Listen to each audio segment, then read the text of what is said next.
Kush janë nejdasët?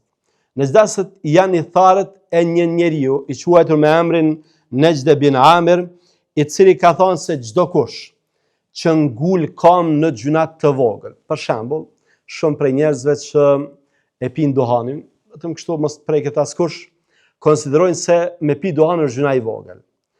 Gjuna i vogël, një pako, dy pako, pastaj sipas këtij njeriu që e ka përmendur protagonisti i hadithit, çdo kush që ngul kam në gjuna të vogël, pra që e bën gjunahën e vogël çdo ditë, ai është i dal pej feje.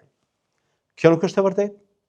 Gjunahu i vogël është i rrezikshëm, me insistimin në gjunahën e vogël ne e rrezikojmë. Mirë po, a del prej feje? Natyrisht se nuk del prej feje. Prandaj këshillat që merret prej këtij hadithi është që të kemi kujdes se me kë shoqërohemi. Për arsye se ndonjëherë disa gjëra që janë të vogla i stërzmadhojmë atë shumë, u avështirësojnë njerëzve fenë atë shumë, saqë njerëzit ikin dhe largohen. Prandaj ka nevojë që ne kemi kujdes se me kë shoqërohemi.